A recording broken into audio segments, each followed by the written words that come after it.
All right, let's talk about it. We're going to dive into one of those financial arguments that you see everywhere, the idea that your small daily habits are the reason you're not getting ahead. But what if that's not the real story?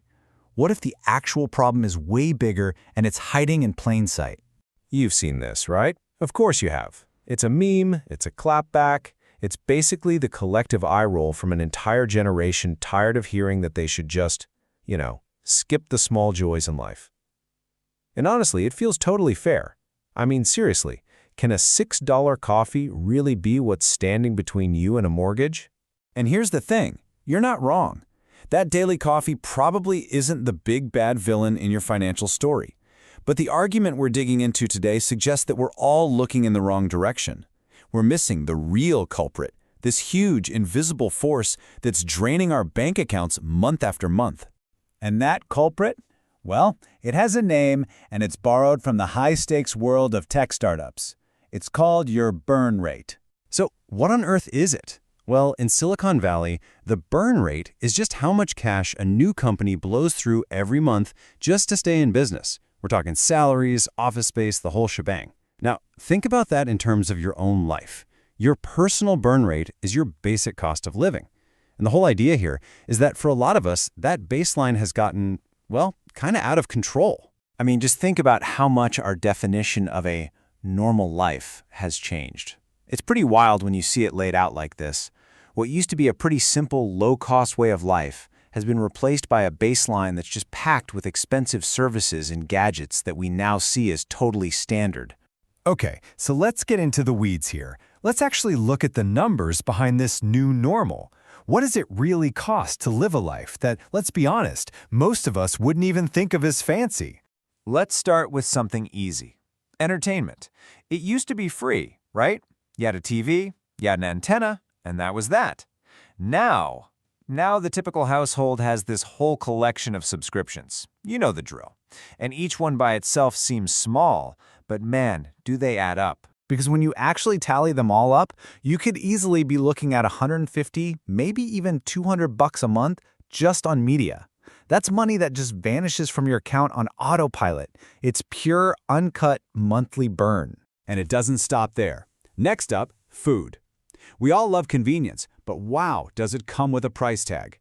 A single meal delivered to your door, after the fees, the delivery charge, a tip, it can easily hit $35, $40. No problem. Now, let's say you do that just 3 times a week. Suddenly, you're staring at $500 a month.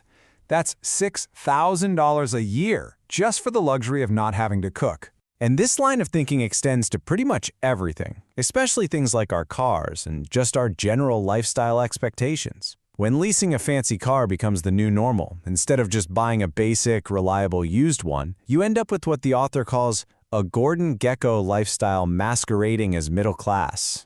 Ouch. So we've seen all the individual pieces of the puzzle. Now it's time for the main event. Let's put it all together. Let's actually do the math and see what the total burn rate for a normal, modern life really adds up to. So just take a second and think about it. Based on what we've seen so far, what do you think that number is? We're not talking about a life of luxury here, just the baseline modern lifestyle. And get this, this is before you even pay to keep a roof over your head. Okay, here it is. Look at this. When you add up the subscriptions, the phone, the food, the car payment, the insurance, some basic online shopping, and just a little bit for fun, you're already over $2,500. That is the hole you have to dig yourself out of every single month. But wait, we're not done. You still have to live somewhere, right? So let's add a pretty average rent to that, say $2,000 a month.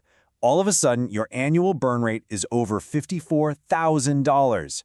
That's the cost just to exist in this new normal before you've saved or invested a single penny. So that's a pretty heavy number. What's the takeaway here? Well, it's not about making you feel guilty. It's about understanding a cold, hard choice that you're making every day, whether you realize it or not. The point of all this isn't to judge anyone for wanting a nice car or ordering takeout. Not at all. The argument is simply that you can't have it all.